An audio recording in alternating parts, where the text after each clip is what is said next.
সুপ্রিয় ষষ্ঠ শ্রেণীর শিক্ষার্থীরা, তোমাদের সামনে বার্ষিক পরীক্ষা চলে আসতেছে। তো তোমাদের পড়াশোনা যাতে আরও ভালোভাবে এগিয়ে যায় সেজন্য কিছু ভিডিও তৈরি করা। তো আজকে আমি আলোচনা করব জীবন ও জীবিকা বিষয়ের তোমাদের জন্য যে প্রথম অভিজ্ঞতা, সেই প্রথম অভিজ্ঞতাটা নিয়ে। সেই প্রথম অভিজ্ঞতাটার শিরোনাম হচ্ছে আগামীর স্বপ্ন। ঠিক আছে? তো সেখানে এই যে অভিজ্ঞতাটা, এই অভিজ্ঞতাটা পুরো অভিজ্ঞতাটা যদি আমি একটি ভিডিওতে করি তাহলে সেটা ভিডিও অনেক লম্বা হয়ে যাবে। সেক্ষেত্রে আমি কয়েকটি আলাদা আলাদা পার্টে এই ভিডিওগুলো তৈরি করে দিব। তোমরা যদি এই পার্টগুলো, এই ভিডিওগুলো দেখো তাহলে আমার মনে হয় যে তোমাদের বার্ষিক পরীক্ষার প্রস্তুতি অনেক ভালো হবে এবং তোমরা বুঝতে অনেক ভালো লাগবে তোমাদের কাছে এই জীবন ও জীবিকা বিষয়টির উপরে। তো দেখো, আমি যে প্রথম পর্ব যেটা করছি এটা হচ্ছে প্রথম পর্ব। তো প্রথম পর্বের জন্য যে টপিকগুলো তোমার বাছাই করেছি, যেটা বুঝতে সুবিধা হবে তোমার পড়াশোনার ক্ষেত্রে, তার মধ্যে আছে রাইট ভ্রাতৃদ্বয়, রাইট ব্রাদার্স যারা, তাদেরকে নিয়ে, তারপরে লিওনার্দো দা ভিঞ্চি এটা নিয়ে, তারপরে ওয়ার্থিপ ওটার এটা নিয়ে, তারপরে চতুর্থ শিল্প বিপ্লব এটা নিয়ে, তারপরে প্রযুক্তি, তারপরে 3D প্রিন্টার, তারপর 3D প্রিন্টারের প্রভাব, মানুষের মতো দেখতে রোবট, এই বিষয়টার উপর। তারপরে আছে যে মানুষের মতো যে রোবট, এটার প্রভাব, তারপরে টাইম মেশিন, তারপরে সবুজ শহর, তারপর উড়ন্ত শহর, তারপরে মহাকাশযান, তারপর হচ্ছে উড়ন্ত গাড়ি আর উড়ন্ত মানুষ। এটা হচ্ছে এই প্রথম ভিডিও, প্রথম পর্বের যে আলোচনার টপিকগুলো। তো তোমরা একটু মনোযোগ দিয়ে এই ভিডিওটা শুনো, দেখো। তো আমার মনে হয় যে এটা তোমার পড়াশোনার জন্য অনেক ভালো কাজে দিবে। তো দেখো, রাইট ব্রাদার্স, প্রথমে আলোচনা করব রাইট ব্রাদার্সটা নিয়ে। তো রাইট ব্রাদার্স দুই ভাই, এক ভাই হচ্ছে অরভিল রাইট, আরেকজন ভাই সে হচ্ছে উইলবার রাইট। তারা বিশ্বব্যাপী একসাথে, দুইজনকে একসাথে রাইট ব্রাদার্স নামে পরিচিত করা হয়। তো এই দুই ভাইয়ের জন্ম হচ্ছে আমেরিকায়। তারা উড়োজাহাজের উদ্ভাবক হিসেবে বিশ্ববিখ্যাত। পাখিদের আকাশে উড়া নিয়ে তাদের ছোটোবেলা থেকেই অনেক কৌতূহল ছিল। এই কৌতূহল থেকেই তারা বহনযোগ্য উড়োজাহাজ তৈরির স্বপ্ন দেখেন। তো 1903 সালের 17 ডিসেম্বর তারা প্রথম মানুষ বহনযোগ্য উড়োজাহাজ তৈরি করেন। উড়োজাহাজ তৈরি করতে গিয়ে তারা একটা চিত্র নিয়ে গবেষণা করছিলেন। সেই চিত্রটা এঁকেছিলেন চিত্রকর লিওনার্দো দা ভিঞ্চি এবং তার আঁকা এই চিত্রটা হচ্ছে ওয়ার্থিপ ওটার। তো এটা হচ্ছে রাইট ব্রাদার্স নিয়ে প্রাথমিক কিছু আলোচনা, যেটা তোমাদের বইয়ের মধ্যে আছে। তারপর আসো আমরা লিওনার্দো দা ভিঞ্চি তার সম্পর্কে জানি। যে লিওনার্দো দা ভিঞ্চি উনি হচ্ছে একজন কালজয়ী চিত্রশিল্পী।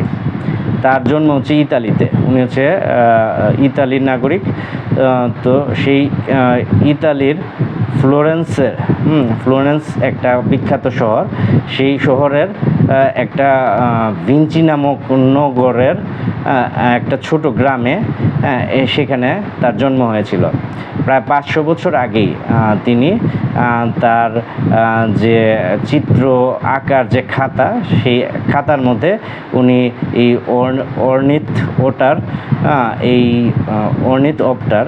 এই যে চিত্রটা, এটা ওনার চিত্র আঁকার খাতার মধ্যে এটা ছিল।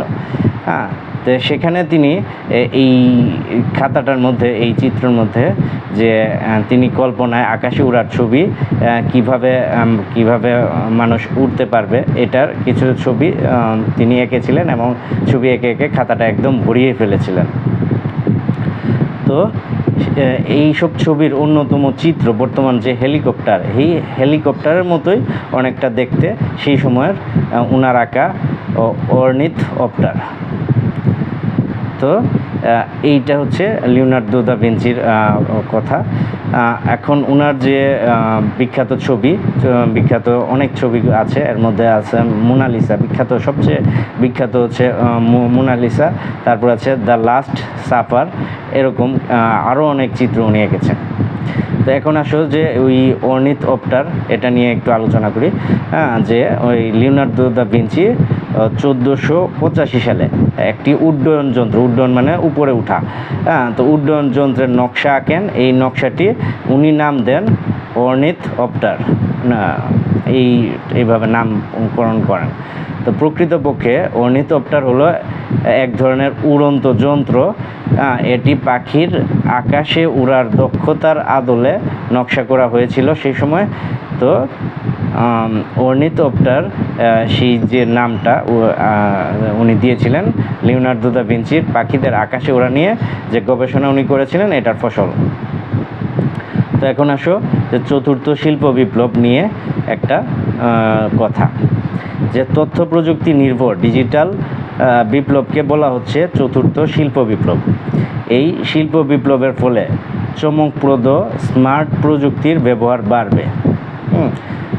এটা আশা করি তোমরা কথাগুলো বুঝতে পেরেছ, যে উৎপাদন ও শিল্প ব্যবস্থায় স্বয়ংক্রিয় যন্ত্র ব্যবহার হবে, ফলে মানুষের জীবন অনেক সহজ হয়ে আসবে। চতুর্থ শিল্প বিপ্লবে বেশ কিছু নতুন প্রযুক্তি দেখা যাবে, যেমন চালকবিহীন গাড়ি, আর্টিফিশিয়াল ইন্টেলিজেন্স বা কৃত্রিম বুদ্ধিমত্তা, রোবোটিক্স, বায়োমেট্রিক্স প্রভৃতি। তো জার্মান প্রফেসর ক্রস শুয়াব প্রথম এই শিল্প বিপ্লবের কথা আমাদেরকে জানান। তো এখন আসলে আমরা পড়ি প্রযুক্তি বিষয় নিয়ে, যে জ্ঞান বিজ্ঞানের যে অংশ জ্ঞান মানুষের প্রয়োজন মেটাতে ব্যবহৃত হলে তাকে প্রযুক্তি বলে। অর্থাৎ বিজ্ঞানের আবিষ্কারকে মানুষের কাজে লাগানোর উপায়ই হলো প্রযুক্তি। প্রযুক্তির ফলে নতুন আবিষ্কার মানুষের বিভিন্ন প্রয়োজন মেটাতে পারে। মোবাইল ফোন, পানি সেচের পাম্প প্রভৃতি হলো প্রযুক্তির অন্যতম কিছু উদাহরণ। তো এরপর আসো 3D প্রিন্টার, এটা নিয়ে কথা বলি। তো 3D প্রিন্টার দিয়ে যে কোনো বস্তুর ত্রিমাত্রিক মডেল তৈরি করা যায়। এক্ষেত্রে কম্পিউটারে ত্রিমাত্রিক মডেল ডিজাইন করে 3D প্রিন্টারের মাধ্যমে তৈরি করা যায়। যেমন তোমার একটি ফুটবল লাগবে, তুমি 3D প্রিন্টারে ফুটবলের ডিজাইন ও উপকরণ প্রোগ্রাম করে দিতে পারলা। তো ফলে কম্পিউটারটি 3D প্রিন্টার ফলে ওই ফুটবলটি 3D প্রিন্টার থেকে প্রিন্ট হয়ে আসবে। আমেরিকান প্রকৌশলী ইঞ্জিনিয়ার চাক হাল 1984 সালে এই প্রিন্টার তৈরি করেন। তিনি স্টেরিওথোলজি, শব্দটা অনেক কঠিন,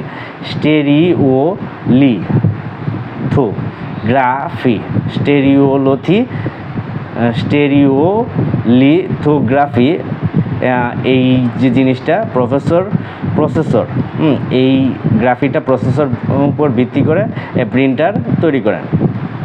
তো 3D প্রিন্টারের মাধ্যমে চিকিৎসা উপকরণ তৈরি ও অর্গান মানে হচ্ছে মানে অংশ, তো অর্গান প্রিন্ট করা যাবে। তো পাশাপাশি মানবদেহের বিভিন্ন অংশের সূক্ষ্ম মডেল তৈরি করা যাবে। এছাড়াও খেলনা মডেল টাউন, যেটা অনেক সময় বাচ্চারা খেলে, ছোট বাচ্চারা, তো ভাইরাস ব্যাকটেরিয়ার মডেলও তৈরি করা যাবে। আচ্ছা, তারপরে 3D প্রিন্টারের প্রভাব। তো 3D প্রিন্টার প্রযুক্তির ফলে বেশ কিছু ইতিবাচক পরিবর্তন আসবে, যেমন উন্নত মানের পণ্য তৈরি হবে, ফলে মানুষের জীবনযাত্রার মান বাড়বে, সম্পদের অপচয় কমবে, শরীরের বিভিন্ন অর্গান প্রিন্ট করা যাবে, ফলে চিকিৎসা ক্ষেত্রে উন্নয়ন হবে। 3D প্রিন্টার প্রযুক্তি অনেক নেতিবাচক প্রভাবও ফেলবে, যেমন উৎপাদন ক্ষেত্রে মানুষের চাকরি, অনেক মানুষ চাকরি হারাবে, ফলে বেকারত্ব বৃদ্ধি পাবে, অনেক অবৈধ দ্রব্য তৈরি করা যাবে, ফলে দেশের আইন শৃঙ্খলা পরিস্থিতি খারাপ হবে এবং সাধারণ জনগণ তাদের মনে আতঙ্ক সৃষ্টি হবে। তো মানুষের মতো দেখতে রোবট যারা, তাদেরকে নিয়ে একটু কথা বলি। যে মানুষের মতো দেখতে রোবট, দেখতে পুরোপুরি মানুষের মতন, কিন্তু এটি মানুষ নয়, বরং এটা হচ্ছে রোবট, একটা যন্ত্র আর কি, যেটা মানুষের মতো দেখতে। এই রোবট মানুষের মতো কথা বলতে ও কাজ করতে পারবে। এসব রোবটের মানুষের মতো অভিব্যক্তি ও চিন্তা করার ক্ষমতা থাকবে। এছাড়া নাচ এবং গানও করতে পারবে। আর এ সব কিছুই পারবে উন্নত কৃত্রিম বুদ্ধিমত্তার কারণে। তবে মানুষই প্রোগ্রাম করে ঠিক করবে রোবট কি কাজ করবে। মানুষের মতো দেখতে রোবট কিছুদিন আগে তৈরি হয়েছিল, সোফিয়া।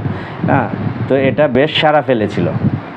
তো তোমরা সোফিয়া রোবট এটা সম্পর্কে আশা করি সবাই শুনেছ। তো মানুষের মতো দেখতে যে রোবট, তাদের প্রভাব আমাদের জীবনে। তো মানুষের মতো দেখতে রোবট প্রযুক্তি আমাদের জীবনে নানা ইতিবাচক প্রভাব ফেলবে। যেমন নিখুঁতভাবে কাজ করতে পারবে, ফলে অর্থ সাশ্রয় ও সম্পদের অপচয় কম হবে। উৎপাদনশীলতা বৃদ্ধির ফলে দেশের অর্থনৈতিক উন্নয়ন হবে এবং জীবনযাত্রার মান বাড়াবে। নতুন পেশার সৃষ্টি হবে, ফলে কর্মসংস্থান বাড়বে। মানুষের মতো দেখতে রোবট প্রযুক্তি কিছু নেতিবাচক প্রভাবও ফেলবে। যেমন এটা ব্যয়বহুল হবে, ফলে সকল মানুষের নাগালে থাকবে না, নাগালের বাইরে থাকবে। কিছু ক্ষেত্রে মানুষের চাকরি হারানোর ভয় থাকবে। আচ্ছা, এরপর আসো টাইম মেশিন। তোমরা হলিউডের মুভি যদি দেখে থাকো তাহলে টাইম মেশিন সেখানে প্রায়শই দেখা যায়। তো এটা হচ্ছে একটা কাল্পনিক প্রযুক্তি, যে এটা এখনও আবিষ্কার হয় নাই। এই প্রযুক্তির মাধ্যমে আমরা ইচ্ছে মতো অতীতে বা ভবিষ্যতে যেতে পারবো। এই প্রযুক্তি এখনও আমাদের মানুষের কল্পনার মধ্যে আছে। এক সময় হয়তো মানুষ এই কল্পনা বাস্তবে রূপ নিতে পারবে। হলিউডের অনেক সিনেমার মধ্যে এই টাইম মেশিনের ব্যবহার দেখা গেছে। এখন আসো আলোচনা করি সবুজ শহর নিয়ে। তো সবুজ শহর প্রযুক্তির সাহায্যে প্রকৃতির ইতিবাচক পরিবর্তনের মাধ্যমে গড়ে ওঠে। এ ধরনের শহরে নবায়নযোগ্য শক্তি ও সবুজ বনভূমির প্রাধান্য থাকে, তাই পরিবেশ ও প্রকৃতি সুরক্ষিত থাকবে। উড়ন্ত শহর। তো উড়ন্ত শহর মূলত একটা কাল্পনিক শহর, এখনও এটা তৈরি করা হয়নি। তো এই শহর আকাশে ভাসমান কাঠামোর উপর নির্ভর করে গড়ে ওঠে। আধুনিক প্রযুক্তির সব ধরনের সুযোগ সুবিধা এ শহরে থাকবে। এখন আসো ভবিষ্যতের মহাকাশযান। তো ভবিষ্যতের মহাকাশযান এখনও এটা কল্পনার মধ্যেই আছে, যে হয়তোবা ভবিষ্যতে মঙ্গল গ্রহে, কথার কথা মঙ্গল গ্রহে মানুষের বসবাস উপযোগী, মঙ্গল গ্রহ যদি মানুষের বসবাস উপযোগীভাবে তৈরি করা হয়, তখন মঙ্গল গ্রহে তো মহাকাশযান দিয়ে যাতায়াত করতে হবে। তখন এই মহাকাশযান ব্যবহার করে মানুষ মঙ্গল গ্রহে যাবে। তো যদি তখন অবস্থার উন্নতি হয়, পরিবেশ উন্নতি হয়, তাহলে বাংলাদেশ থেকে সরাসরি এই যানের মাধ্যমে যাওয়া যেতে পারে মঙ্গল গ্রহে। তারপর আসলে আলোচনা করি যে উড়ন্ত গাড়ি। তো উড়ন্ত গাড়ি হলো আকাশে চলাচল করে এমন একটা গাড়ি, এর মাধ্যমে আকাশপথে সহজেই যাতায়াত করা যাবে। আকাশপথে খুব সহজেই যাতায়াত করা যাবে, কম সময়ে এক স্থান থেকে অন্য স্থানে যাওয়া যাবে। ট্রাফিক জ্যামে আটকে পড়ে মানুষের সময় নষ্ট হবে না। ঠিক আছে, এটা কিন্তু খুব একটা গুরুত্বপূর্ণ বিষয় যদি ভবিষ্যতে এই উড়ন্ত গাড়িটা তৈরি করা হয়। আচ্ছা, এরপর হচ্ছে উড়ন্ত মানুষ। তো মানুষ তো সাধারণত উঠতে পারে না, কিন্তু মানুষের শরীরের মধ্যে, অর্গানের মধ্যে কিছু যন্ত্র যদি লাগিয়ে দেওয়া হয়, তাহলে মানুষ সেও উঠতে পারবে। তাহলে সে সহজেই এক জায়গা থেকে আরেক জায়গায় চলাচল করতে পারবে। তো এটাই ছিল প্রথম পর্বের আলোচনা। তো আশা করি তোমরা বুঝতে পেরেছো। আর যদি কোনো কিছু বোঝার কমতি থাকে তাহলে অবশ্যই কমেন্ট সেকশনে জানাবে, আর বিশেষ প্রয়োজনে অবশ্যই সরাসরি যোগাযোগ করবে। তো আজকে এ পর্যন্তই, আর দ্বিতীয় পর্বের আমন্ত্রণ জানিয়ে শেষ করছি। ধন্যবাদ।